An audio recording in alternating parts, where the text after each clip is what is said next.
অত্র এলাকার সম্মানিত ব্যক্তিবর আলহাজ আব্দুল রাজ্জাক শিকদার, আমি স্যারকে তার প্রাক্তন শিক্ষক আলহাজ আব্দুল রাজ্জাক শিকদার স্যারকে তার অল্প সময়ের ভিতরে বিরতি প্রকাশ করার জন্য অনুরোধ করছি।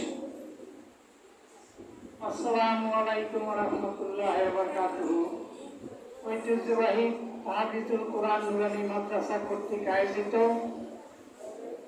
হিফজে সমাপনী শিক্ষার্থীদের তাকরির প্রদান উপলক্ষে দোয়া ও ইফতার মাহফিল অনুষ্ঠানের সম্মানিত সভাপতি, উপস্থিত মাননীয় প্রধান অতিথি, বিশেষ অতিথি বৃন্দ এবং আমার সম্মানিত অভিভাবকবৃন্দ, অত্র প্রতিষ্ঠানের সম্মানিত শিক্ষকবৃন্দ এবং আমার প্রাণপ্রিয় ছাত্রছাত্রীবৃন্দ,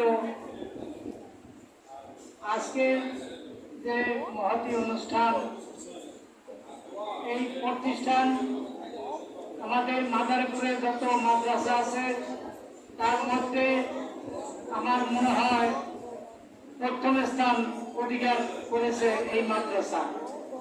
তো সেই হিসাবে এই মাদ্রাসার সুনাম শুনে আমি আমার নাতি, আমার ছেলের ঘরের ছেলের নাতি আমি এই মাদ্রাসায় ভর্তি করেছি। এই 2025 সালে ভর্তি করেছি।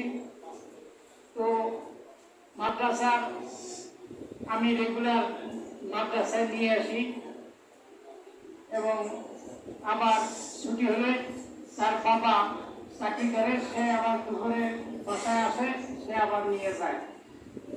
সেই হিসাবে আমি দেখছি যে বিভিন্ন অনুষ্ঠানে আমি অংশগ্রহণ করেছি বিগত দিনে।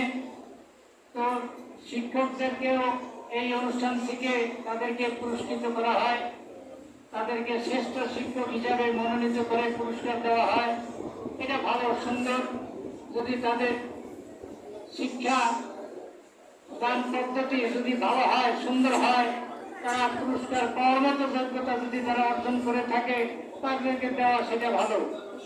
তো আমি মনে করব যে অন্যান্য শিক্ষক বৃন্দ যারা আছেন তারাও যেন উপযুক্ত শিক্ষা প্রদান করে, তারাও যেন সুনাম অর্জন করে, সেই অনুষ্ঠান থেকে তারাও যেন পুরস্কার লাভ করতে পারে, আমরা সেটা দোয়া করি।